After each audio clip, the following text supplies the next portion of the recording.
Well, good evening, Brian, and welcome to the Lodge Hope of Karachi's Lockdown Lecture Series, Zoom meeting number 46. It's a very cold evening out there this evening, Brian, and I ask you to keep wrapped up nice and warm and out of the winds of Storm Christoph that will be hitting our shores in the next hour or so. Brian, can I remind you, as usual, of the Grand Lodge of Scotland guidelines on Zoom meetings? Please, where at all possible, keep your video on and a recognisable name in the screen. But if you do have to go out because of bandwidth issues, please just drop me a little note in the chat. Please will you sign your name in the virtual tile on our Facebook pages? That's very much appreciated. It keeps our acting secretary and our immediate past master, Robert Clark, busy, and he needs something to fill his time during lockdown, Brian. So it's not just for the sake of you putting your name there. There is a purpose behind it. As ever, Brian, this is being recorded and will be uploaded to our YouTube channel later on this evening. Once we've got through Dr. John Reuther's presentation, there will be a hosted question and answer session, so please put your questions into the chat. And without much further ado, Brian, it gives me the greatest of pleasure to pass the baton over and welcome back to the Lockdown Lecture Series, Worshipful Brother John Reuther. Well, brethren, it's a delight to be back again, actually. Tonight I'm going to talk on the other half. The last lecture I gave was on the Civil War, which was 1861 to 1865. This is 60 years previously and is the American War of Independence, where they fought against the crown in this country. Now, it's always fascinated me when you read anything that's vaguely American, how obsessed they get that the whole thing was totally responsible to Freemasons, and if it wasn't for Freemasons, there would never have been an independence of the United States of America. Well, I must confess, having studied a number of these various accusations, it's remarkable how untrue they are. Yes, of course there is Masonic involvement within it, as there is with any war that you wish to make since the English Civil War in the 1640s. Masonry is involved to some degree, but not to the level that the Americans now consider that the War of Independence was all about, that it was a Masonic uprising. Admittedly, something like 2,000 officers in Washington's army were Freemasons, and certainly George Washington had been a Freemason. How much of a Freemason he was is questionable. In fact, 2 years before he died, at the turn of the century, he actually said he hadn't been in a lodge in 30 years, which possibly is not true because he was reputed to have laid the foundation stone on Capitol Hill, which, by the way, is still there. They haven't taken it back tonight. The situation really then is, was Freemasonry really involved, and to what level was it involved, and really what was the cause of the American War of Independence? In 1756, 57 to 1763, the 7 Years' War, really the first ever world war, because it was on every single continent of the world. Great Britain did extremely nicely out of it. It was almost invited by the Americans to go over and defend them. What had happened was that America now, at this height of the Age of Enlightenment, the Americans now found themselves somewhat threatened. They had been formed by various odd reforming groups. Penn, who founded Pennsylvania, was a Quaker. There were Pilgrim Fathers who were extremists, to say anything else, and there were other sort of extreme Protestants, and no doubt there were Catholics there as well, but they were basically spoke the English language, and they found themselves threatened. They found themselves threatened by the French, who controlled Canada, by the French that also controlled Louisiana, and also the Spanish, who controlled the whole of what we would now know as the Bay of Mexico, right through to Texas, California, and everything like that. So they basically controlled it. And these, of course, were predominantly Catholics. Now, in the 1680s to the 1780s, Great Britain felt it was the only true defender of knowledge. The Age of Enlightenment, and it's often been said, was Freemasonry the child of the Enlightenment, or was the Age of Enlightenment the child of Freemasonry? And it's difficult to judge, but the British really believed themselves, with their university structure that they had, to have freedom of thought, freedom of religion, freedom of anything they wish to do. In particular, if you look not that long previously, you had Galileo, who was threatened to be burnt at the stake by the Catholics, and this extremism that existed in Europe against the Protestant faith. Now, this is not going to be a diatribe on Protestantism and Catholic, far from it being that, but people's attitude in the 1750s was one of fear. If the Protestant American settlers had been taken over, what would have been their fate? If Britain had lost the 7 Years' War, what would have been the fate of those settlers? Well, as we now know, it was a war. We had one exceptionally good ally, and that ally was Germany, or the Prussians, shall we say, Frederick the Great, who fought most of the battles on Europe. What Great Britain did, rather sensibly, was to mop up the vast empires that were out there for grabbing. Plassey, if you remember, Clive of India captured that, and it became part of eventually the British Empire, but at that time part of the East India Company. You had the British Army taking the Heights of Abraham and taking Canada away from the French. The Spanish never really were a problem, and Louisiana at this time remained out of it. But basically, this was a situation so that in 1764, Britain was now a very, very successful country that had barely fought a major battle, in that you can't compare the European battles that the French and the Spanish had with the Germans, but rarely fought a battle and had done exceedingly well. We got an empire. First time we really had an empire. So this was a scenario.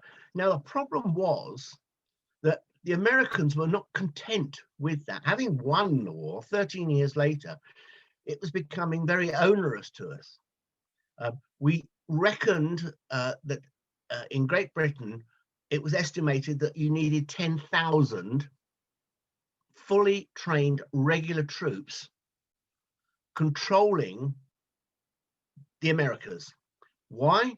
Because although in the north, the Canadians were stopped, in the south, the French were stopped, you still had the American Indians, the desire for the Americans to begin expanding westwards. And of course, you had the additional factor that you had these very embittered people, the French predominantly, who really resented that the British had won. And you can appreciate how they felt, that they were totally bankrupt, which eventually led to their own civil war stroke revolution, and really were, how can we get these bloody British back again? How can we get back to them? I mean, they've taken the world from us. They've taken our Spice Islands. They've taken everything. The problem was, who was going to pay for the British Army in America? Well, one thing who wasn't going to pay for it were the British settlers in America. No taxation without representation. The British had always never given the right of a vote to any of their colonial powers that they had. Unlike the French, who literally in North Africa, they were represented in Paris right the way up until the 20th century. In Great Britain, we controlled it. We controlled it basically from London. It was a business deal, and the idea of the Americans not paying for their own defense was incongruous to us. We just did not appreciate. They surely can't expect it for nothing. But unfortunately, that they did. And of course, the British, rather in a rather naive way, decided that they would impose threats on the Americans to enable them to see the other sea, see the lighting on the wall. So they began to impose taxes on all sorts of things, the Stamp Act, a variety of other acts as well, of which the most famous one of all was tax on tea, and the fact that everything was controlled by the British anyway, so they could control all the harbours.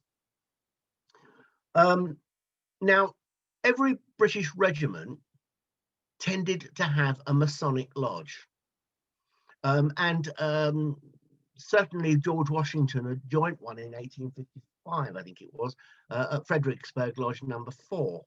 And so everybody had lodges. There were lots of them there. And the middle classes, as they were in Great Britain, were beginning to say, I want to join Freemasonry. And of course, in the 1850s, you had the big desire from the Irish to set up an alternative system within England. I mean, the English are currently celebrate, well, they've just got over celebrating their 300th anniversary, although there's now a great debate. It never took place there. In fact, it took place 3 years later, and we should be celebrating it perhaps in next year or something, but that's another debate for another night. Of course, Scotland's always been independent, and the Irish, however, decided that they would set up their own lodge system in London. And of course, most of the regiments in the British Army were literally staffed from the Scottish regiments, from Scottish people, and from the British Army as a whole, from the Irish.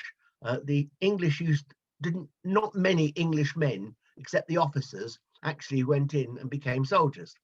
And this was the format for most of the imperial period. Consequently, when people were invited, colonialists were invited to join. I mean, you can see right the way up to Kipling's work in the 19th century. You can hear the different religions that were coming in and how adaptable it was. So Freemasonry became very adaptable and literally spread throughout the United States or through the American colonies.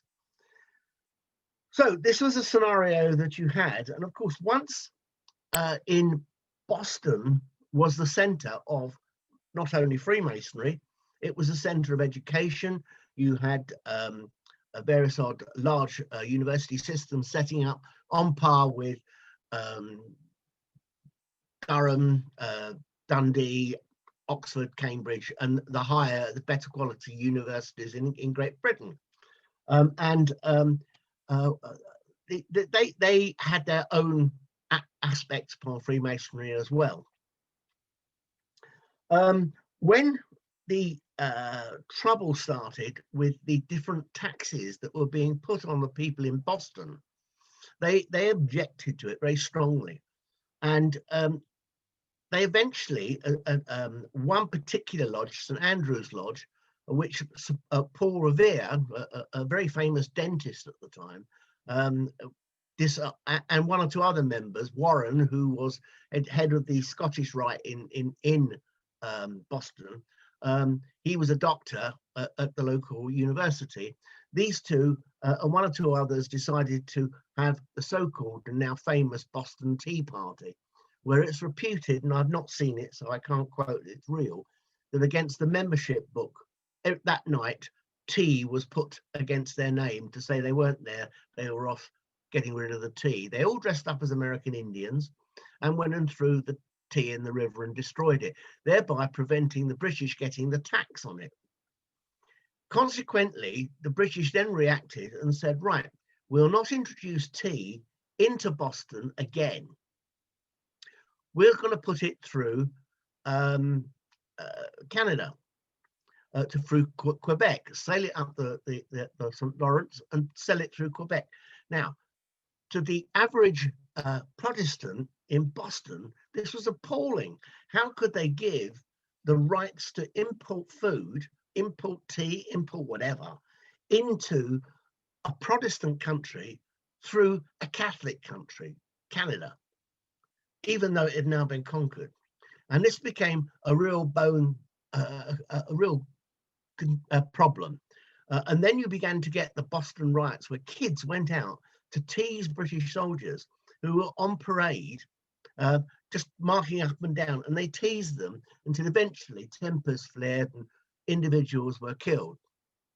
So this thing was now winding up and winding up and winding itself up. The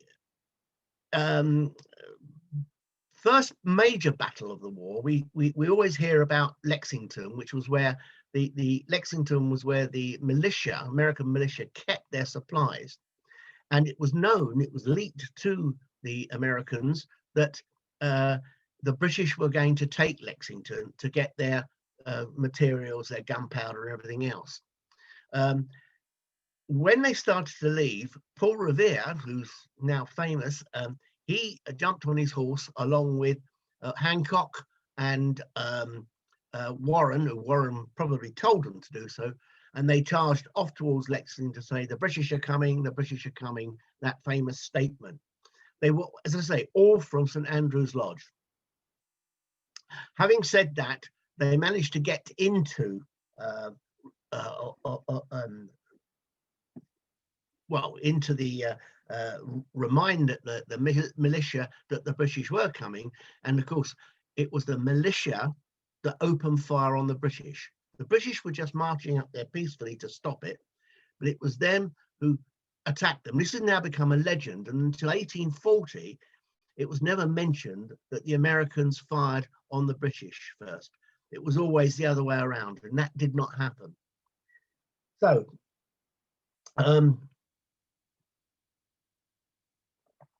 we now have a situation where the war is going to start. And the first major battle was the Battle of Breed Hill, oh God, what was it called? The big battle there, the first battle of the war, Bunker's Hill. And then our local church in Chilham, which is not just about 5 miles down the road, we've actually got a grave of a soldier who had actually fought at Bunker's Hill. It was called Breed Hill, first of all. And this is where the British soldiers marched up the hill, fixed bayonets, to take on a rather amateurish army made up in command of by Warren. Warren, this surgeon from the Boston University, had in fact lined up and were taking pot shots at the British army marching up the hill. And yes, the British did suffer, but in fact they took the hill. And in fact, Warren, who was basically a doctor and not a medic, he was offered the title of chief doctor of the American Continental Army, but turned it down because, like so many medics that I know, they always reckon they can do everybody else's job better than their own. And I had 42 years in the health service, so I do know what I'm talking about. He was killed in the battle and was, shall we say, very indecently interred. He was recognized some days later when they were going through the battle, the dead. And in fact, Paul Revere recognized him. He was so rotten and been so cut up and shot up that nobody could recognize his face, but he recognized his false teeth because he had made them. And so General Warren, as he became known, was recognized by his false teeth on Boston. The British knew they could not hold Boston, and they got out to where the main center, where the majority of people in America were loyalists. And again, that's another fallacy that's come across. The majority of people in the United States were not rebels. They were in fact loyalists. It was mainly the rebels who were around Philadelphia who were in fact the major problem. The people in New York was the center of life. That's where all the boats came in, wonderful harbor, all the stuff from Europe was brought over. They loved it. It was great. It was a very prosperous community. Washington was appointed as head of the army and decided he would take New York, but very quickly, because he was unskilled, not a particularly good general, and his troops were totally untrained, and they were pushed out by the Howe brothers. Now, there was Billy Howe, who was the general in charge of the British Army, and there was his brother, who was in charge of the Royal Navy. And between both of them, they cleared New York, and they were greeted as heroes by doing so. Now, by this time, France was beginning to want to get involved, and the Americans sent over a whole range of academics, and they stayed in London beforehand. And in fact, Ben Franklin, who was a well-known Freemason and was also very involved in Freemasonry, he's Grand Master of Philadelphia. He went across and became a member of the Orient group and was very much involved in this wonderful lodge, which I think is a lecture in its own right, which is the lodge of the Nine Sisters, which met in Paris and was mainly made up of all the academics in France. And of course, the one person who was initiated into it was Voltaire. And of course, Ben Franklin assisted at that. Now, Ben Franklin was a world expert at that time on electricity. I mean, by today's standard, it was tiddly squat, but really at that moment, it was state of the art. And of course, he was very much involved in all the other major principles. I mean, he's a great friend of Monsieur Guillotine, who didn't invent the guillotine, as he's reputed to have done, but in fact was a great Christian medic who did so much to stop the diseases in France. And he was a member of that lodge. Lavoisier was a member, many, many others. And of course, he got involved in a number of trials with charlatans. The most famous of all was Mesmer. Mesmer, from where we get the expression mesmerization, had invented some form of mesmerization in Vienna. He was in fact German, but he worked in Vienna and he taught people how to be hypnotized. And a lot of what he did was good, but again, a lot of it he made a lot of money out of. And when he went to Paris, because he was kicked out by the Viennese, when he came to Paris, he was treated and hounded as a charlatan. And it wasn't until years after he died in 1820 that they realized that actually perhaps he wasn't. And of course, Mesmer now has become the patron saint, for want of a better description, of psychiatric medicine. Franklin was involved, along with Guillotin, along with Lavoisier, in trying him to see if he was a Mountjoy, a Montebank, one of these charlatans, and successfully managed to get him thrown out of the medical fraternity in Paris. But whilst dear old Franklin was in Paris, he was encouraging the King of England, the King of France, to in fact supply money to pay for the Continental Army in America, and also to send over uniforms, guns, and other things to help the now impoverished American army, which was losing all over the place. And he was extremely successful in doing this. The Americans also sent over John Quincy Adams, and John Quincy Adams was a fearful anti-Masonic person. He hated Freemasonry. He became the fourth president, and he did all he could to stop these the Nine Sisters from functioning properly, and didn't help with the Americans' aim for getting funded. But to all intents and purposes, Benjamin Franklin did a brilliant job and eventually persuaded the French not only to support them, but to send over a small army, of which Lafayette became, who was a Freemason in Paris.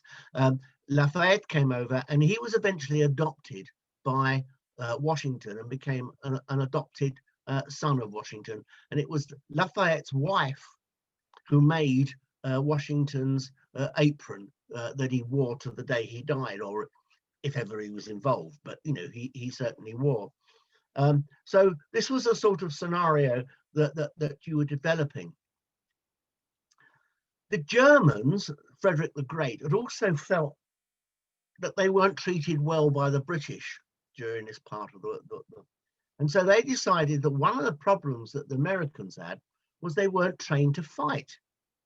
Now, the British used the continental system, like the French, Spanish, Germans, and God knows who else. The Americans were rabble. They were good shots, but they were basically rabble. What Frederick the Great sent over was von Steuben. Now, von Steuben couldn't speak a word of English, but he literally trained the American army at Valley Forge how to fight like a continental soldier. They were taught rapid fire, they were taught to load fast, they were taught to everything you see about battles in the latter part of the 19th century. 18th century, and you would have seen all that there, and he trained them, and as I say, without speaking a word of English, and it was a remarkable assistance, so that by the time the next year came for the seasonal fighting, the Americans were now a trained army. Again, all the officers were trained, people like John Burgoyne, not John Burgoyne, he fought for the British, but oh God, what was his name? It'll come to me in a second. Benedict Arnold. Now, Benedict Arnold had succeeded in going up the Hudson River to literally beat the British at Saratoga. Now, he had joined the Hiram Lodge in America, but his family were very, very pro-British, and he was deemed to be a Tory. Now, he was persuaded when he was given command of West Point to betray West Point to the British Army, which he succeeded in doing.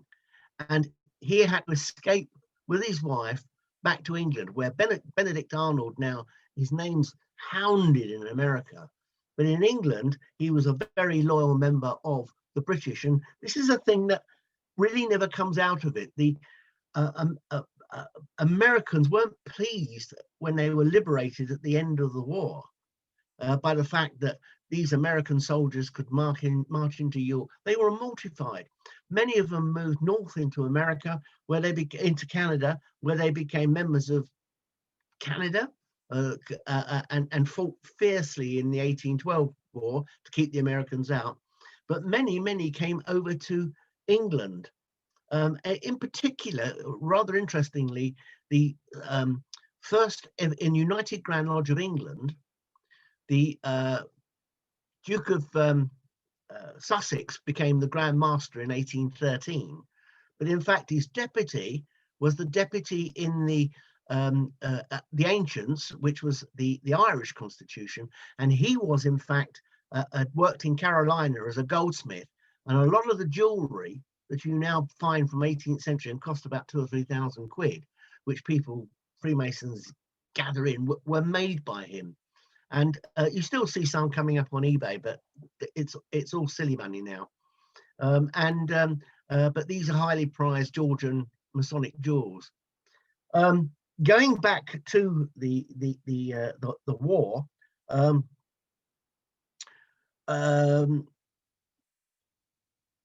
the aim ultimately was to beat the British, and by this time the French had sent over a navy, and the British, which could have wiped the sea with them, were in a position where they were between the Americans, the French, and the land, and so they were being bombarded in Chesapeake Bay. Now, Cornwallis had brought down the army because he was told by Clinton in New York to bring the army south and take over Yorktown, which he did do. But with the Americans and the French landing and literally they surrounded it, they slowly but surely starved Cornwallis out. Now, Cornwallis is not related to Lord Cornwallis, who became the Grand Master of the province of Kent and was the Deputy Grand Master in the United Grand Lodge of England. He, in fact, was not related at all. But in fact, very quickly, it became obvious that the British could not hold America at all. Now, out of this came peace, independence, and that was that. But the biggest problem of all was a whole culture developed in America revolving around Freemasonry and its involvement, and how the cause of the Age of Enlightenment, the cause of all men being born equal. I mean, that's total rubbish, because the Americans certainly did not believe all men were born equal. In fact, the original line that was put in there by an English Freemason, that all men should be born and not held enslaved, was withdrawn from their Declaration of Independence because there were too many of them who were slaveholders. There's a lot of hypocrisy in what Americans now say about Freemasonry and their involvement with it, which I think is all rather amusing, because you've now developed this culture. And I strongly recommend you look on YouTube or whatever else and look at some of these American productions, which are literally so wrong, but a culture has developed, and it really is rather bizarre that this should have happened. Now, I think that's an ideal time to stop. I've blasted you with loads of facts, and some of you probably thinking, oh my God, when's he going to shut up? Well, I will now shut up, and if anybody wants to ask me a question or two, I'll be delighted to. I'll do what I normally do. If I don't know the answer, I'll make it up. But usually gets a laugh. Dr. John, I'm sure it did get a laugh, but they're all on mute. So I thank you on behalf of the Lodge Hope of Karachi for a very interesting and well-presented lecture on the Masonic connections with that very interesting period in the life of the land of the free.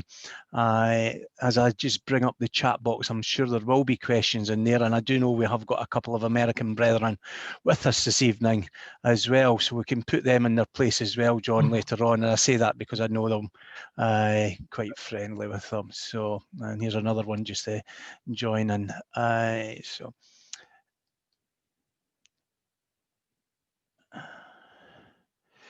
So Stuart Taylor has a comment. George Washington's apron is on display in the Grand Lodge of Pennsylvania in Broad Street, Philadelphia, which Stuart's been lucky enough to visit. Yeah. Duncan Mulholland's unfortunately been called out to work. Nathan, one of our American friends who's on this evening, John.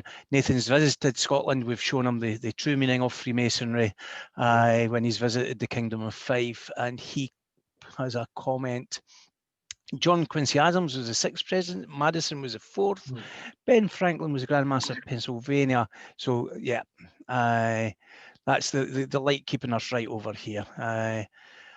A nice lecture. Nice lecture. Don't agree with all the points made, but I think that's what makes it so special, you see, because everybody has got an interpretation of what happened.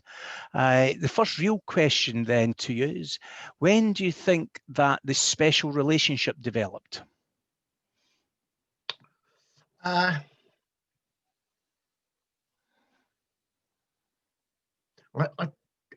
It's difficult to argue. I mean, one of the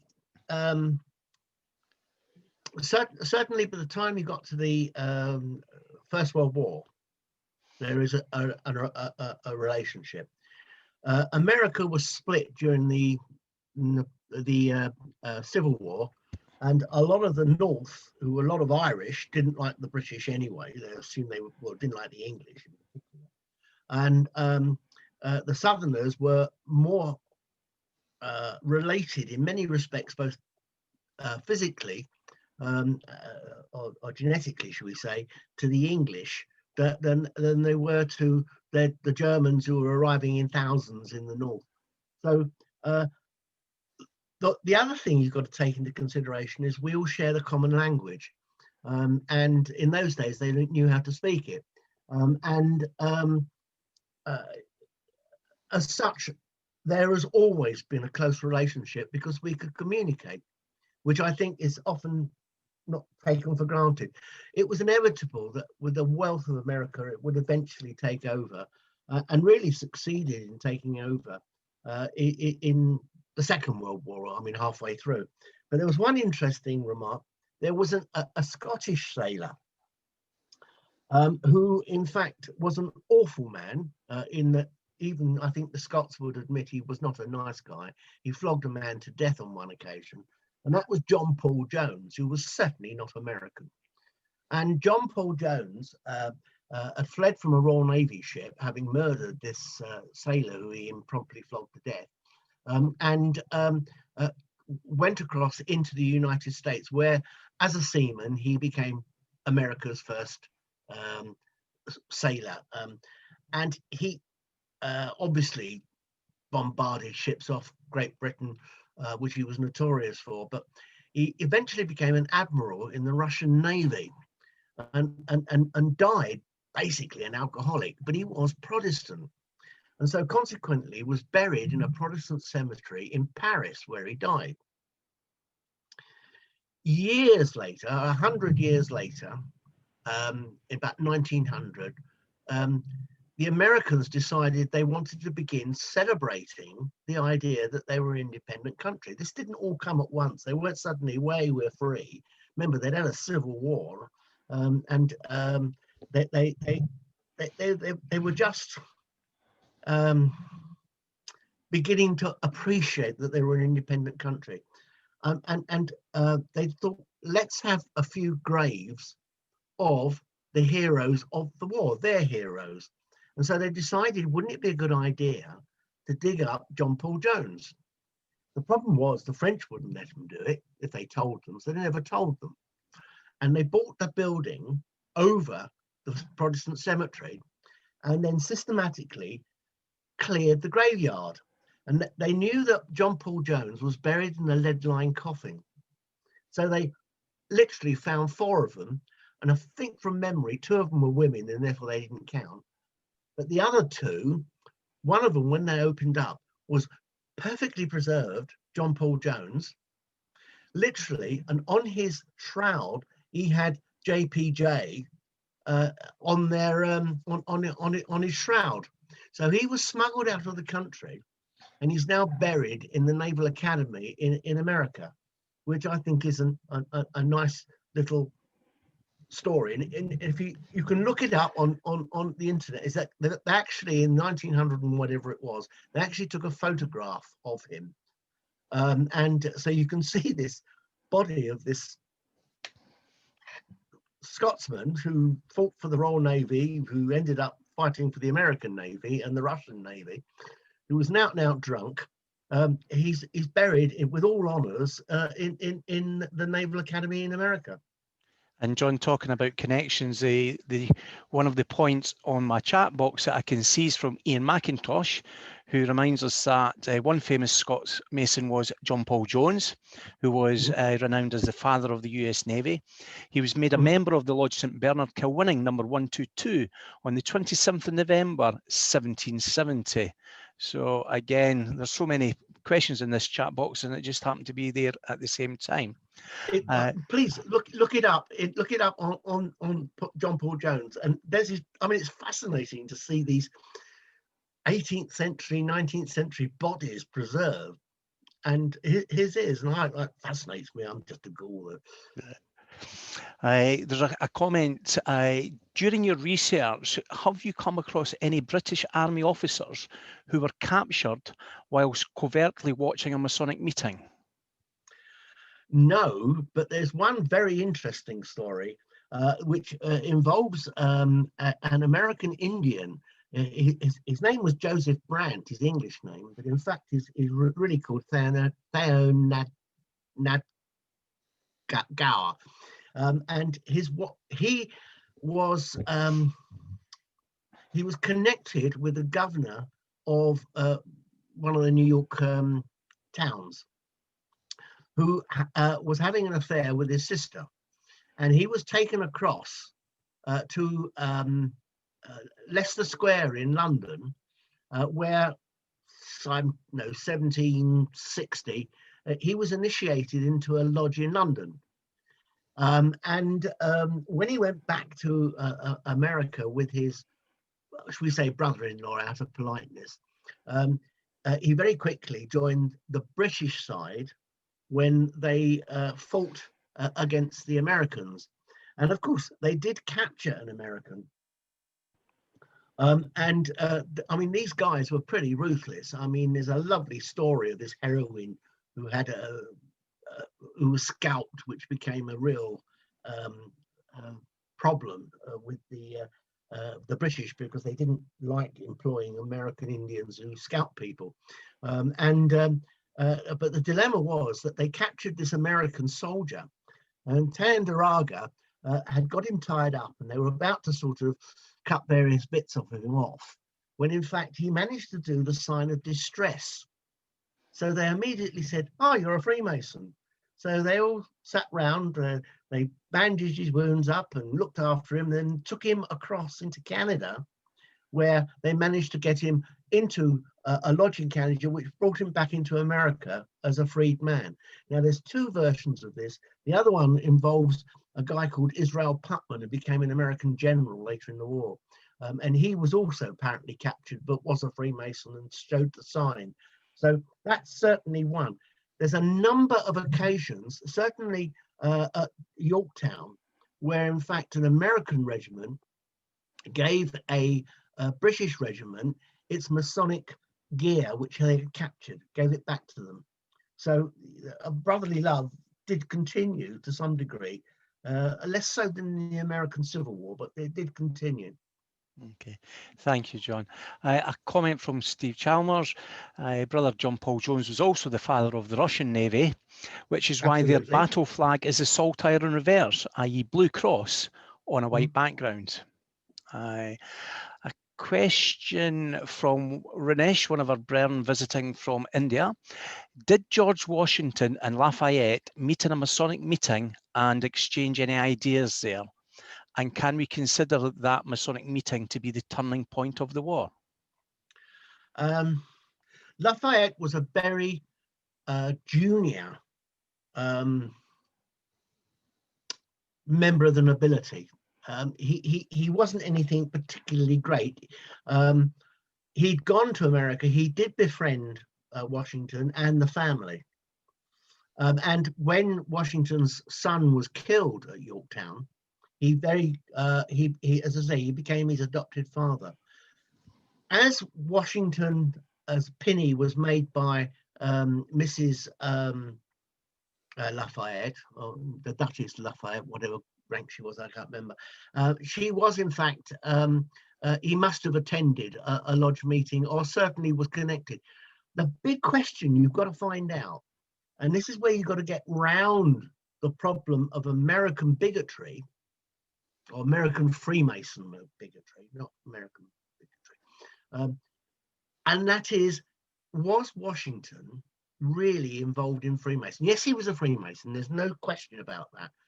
But was he really involved? Or was he like Napoleon, who was fascinated by it, never really joined, although that's debatable, but made sure that all his officers did become Freemasons? I mean, all of Napoleon's officers, nearly all of them, were Freemasons. There's the lovely death of one of the officers, one of the generals, Jules, who in fact was executed in Paris. And in fact, it's thought that Wellington may have given him, they may have rigged it, because he suddenly appears in America, where so many of these officers ended up in the 1820s and 30s from the wars in Europe. And Marshal Joe. Okay. I mean that, yes, something like that. Thank you, John. Ian McIntosh has got a follow-up comment to the John Paul Jones Mausoleum, and he says, in 1910, the sum of $135,000 was appropriated for the Naval Chapel and Crypt and Mausoleum, and in 1913, the body entered its last resting place, accorded its rightful honour in memory of a nation's hero. Michael Monroe, John Paul Jones set fire to Whitehaven in the war. Mark Phillips, one of our brethren from America, has put a link on there, and I'll share that later on this evening on the Facebook pages, Bern. And Ian says that in the Grand Lodge Yearbook, Grand Lodge of Scotland Yearbook of 1981, that story is there. Malcolm There's another interesting one that occurred more or less at the same time. I mean, everybody's heard of the Smithsonian Museum in America. It's probably one of the greatest museums they've got. Smith, who paid for it, never went to America. And yet he's buried there. Because what happened when he died, he was so keen on the American movement and what had happened with Egalite, Fraternité, and all that sort of stuff. He was so keen on it that he funded this museum, and there's now a television channel called the Smithsonian Channel. He funded it, and of course, when he died, they took his body over there, and he's buried in the crypt of the museum. It's just a passing comment. I find these things fascinating. Well, a question about another Smith to you was Colonel Robert Smith from Edinburgh, who was with the 10th Mississippi Regiment in the craft. Do you know? If he was in the 10th Mississippi, it would have been in the Civil War, I would have thought. Right. Okay. Because a lot of Brits, a lot of Germans, a lot of Americans, not Americans, Europeans, went over because there was nothing going on in Europe, and they went over to get involved in a war. I remember that there was a whole battalion of French Zouaves, with their fezzes on and their blue trousers, who fought for the North. And there were two Irish regiments fighting, one for the South and one for the North. This was again in the Civil War. And they both stopped at one stage and said, we shouldn't be fighting you, we should be fighting the English.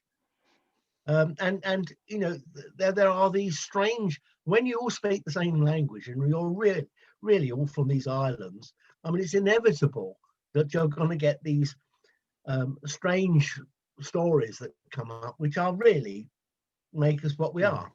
Yeah. There's a lovely comment from Alan Keegan. I wonder if John Paul Jones of Led Zeppelin fame would regret choosing that epithet as his stage name if he knew the original JPJ was a baddie. Yeah. Well, I must confess, I mean, people do talk about the founder of the American Navy, and yes, he was, because America never had a Navy up until that stage. You can't deny that.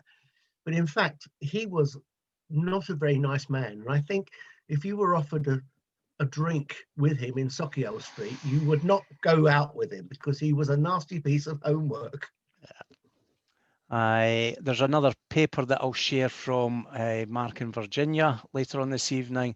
And I think the final comment we've got in the chat for you, Dr. John, is from John White. I recall visiting the museum at Yorktown Battle Site in Virginia and reading some notes that George Washington and General Cornwallis, both being Freemasons, dined together a few days before the final battle. I don't think that's quite true. I think what happened was that, yes, you're dead right, they were both Freemasons. I mean, Cornwallis was furious that Clinton never came south to relieve him, and Clinton was a pain in the neck, really, to be honest, in the British Army. He was hopeless, and he never came south, and Cornwallis felt himself betrayed. Now, he was a gentleman and an aristocrat, and the idea of surrendering to someone who was not an aristocrat, who was just an American gentleman, farmer, slave owner, which he was, the idea did not appeal to him, and it took 2 or 3 days before they actually did meet. And to be fair to Washington, Washington did encourage him to come along and dine, and they did dine well. But I don't think it was, I mean, his pride was hurt, and that was the main thing. But it was a war that could not have been won by the British. It could not have, I mean, America is just so big and so vast that armies of 20,000 apiece, which we were talking about in the war, would get absorbed in a second. I mean, you could walk past them and you wouldn't see them. When you think that Virginia is the size of Great Britain, and you know, and places like that. I mean, one could go up the East Coast, the other one could go up the West Coast, and they wouldn't see each other. So, I mean, America could always get the supplies. And what I would like to say, the one redeeming feature in the whole war was, what was the Masonic connection? The Masonic connection was communication. And General Bradley in the Second World War made some statement. He says, Congress makes generals, but communication makes great generals. And the one thing that the Americans had was communication. The British did not have it. And that's the one key feature that why the British, should we say, lost that war. That and the French, the Spanish, and the Germans. Yeah. Well, Dr. John Reuther, on behalf of the Lodge Hope of Karachi, can I thank you, sir, for great communication this evening to our 46th lockdown lecture. It's very much appreciated. And in a few moments, we will open up the mics for the Bren here to give their thanks to you. Bren, as usual, I will give the intimation for our meeting of next week. And as you will all probably be aware, at least the Scots amongst us, it's burn season, and next Monday is the 25th of January, and we will meet on the 26th. And I'm delighted to say that we've got Brother Ian Doole, a past master of Mother Kilwinning, coming to talk to us about Rabbi Burns the Freemason.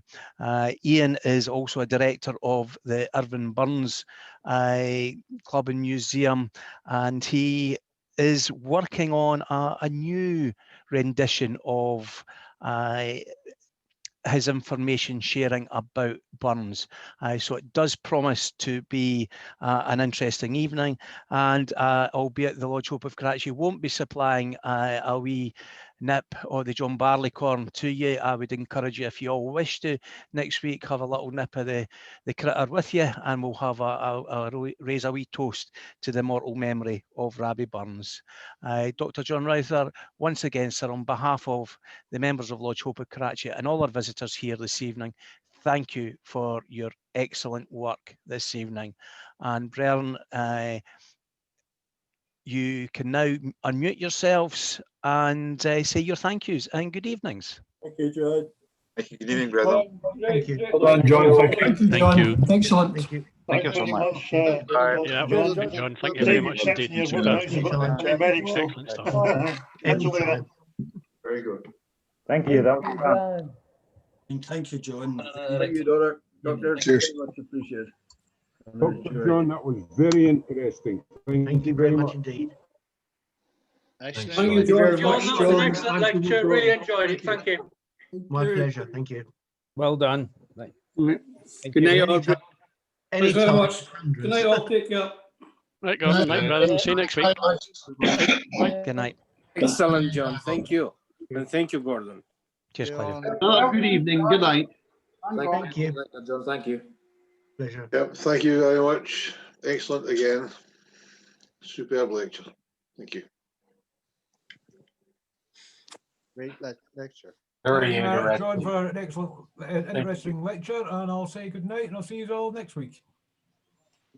Thanks, Colin. Next week. Thank you very much, John. Very, very interesting. Well presented. Thank you.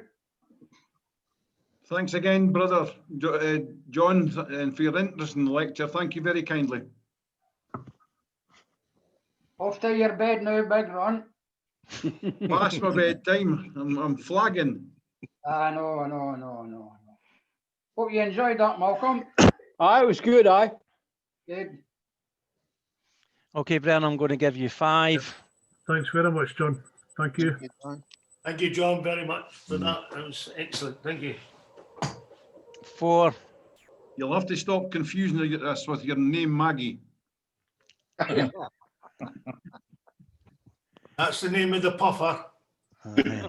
3. Thank you, Gordon. Super. Thank you, Gordon. Thank you. Thank you, Thanks, Gordon. Brian. Good night, Gordon. 2. brother. Good night, everyone. Good night, all. And stay safe. Bye. Good night to you 1. all. Take care, brethren. Thank you, Brian, and good night.